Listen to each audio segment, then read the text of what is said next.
Hi అండి. నాది కీర్తి updates అండి. ఈరోజు కార్తీక దీపం ప్రోమోలో ఏం జరిగిందో తెలుసుకుందాము. దీప వచ్చేసి ఏడుస్తూ ఉంటుంది హాస్పిటల్లో.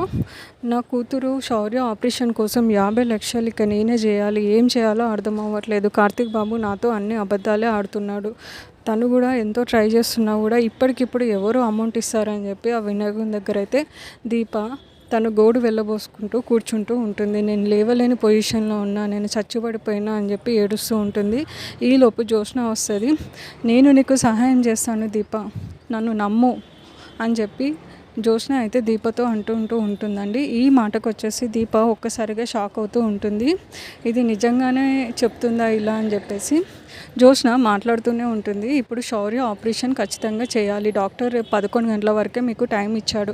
ఈలోపు 45,00,000 నువ్వు ఎక్కడి నుంచో తీసుకొని వస్తావు. మా బావకైతే ఎవరు ఇవ్వరు. తను చాలా వరకు ట్రై చేసి వదిలేశాడు. ఇప్పటికిప్పుడు అమౌంట్ కావాలంటే మీకు ఎవరు హెల్ప్ చేయరు. అండ్ మీరు ఇట్లాంటి పొజిషన్లో ఉన్నారు, శౌర్య ఇలా హాస్పిటల్లో ఉంది అని చెప్పి మా మమ్మీకి మా డాడీకి అయితే తెలియదు. వాళ్ళకి నేను తెలియనియలేదు. బావ వచ్చి ఇంటికి చెప్పినా కూడా నేను అదంతా అబద్ధం అని చెప్పి వాళ్ళ దగ్గర అయితే చెప్పేశాను అని చెప్పి జ్యోత్స్న అయితే దీపతో చెప్తూ ఉంటుంది. ఆ మాటలకి దీప షాక్ అవుతూ ఏడుస్తూనే ఉంటుంది. తనైతే జ్యోత్స్న ఆఫర్ ఇస్తుంది.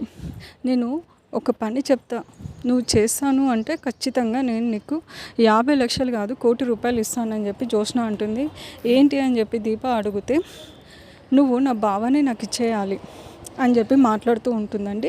50,00,000 వచ్చేసి శౌర్య ఆపరేషన్ కోసం, 50,00,000 వచ్చేసి నువ్వు నా బావకి నన్ను అప్పచెప్పేసేది ఉంటే మాత్రం ఖచ్చితంగా నీకు 1,00,00,000 చెక్ ఇస్తానని చెప్పి మాట్లాడుతూ ఉంటుందండి. ఈ రోజుతో ఈ ప్రోమో అయితే క్లోజ్ అవుతుంది. రేపటి ప్రోమోతో మళ్ళీ నేను నీకు కలుస్తాను. ప్లీజ్ ఎవరైతే సబ్స్క్రైబ్ చేసుకోలేదో ప్లీజ్ సబ్స్క్రైబ్ చేసుకొని ఒక లైక్ అయితే ఇవ్వండి.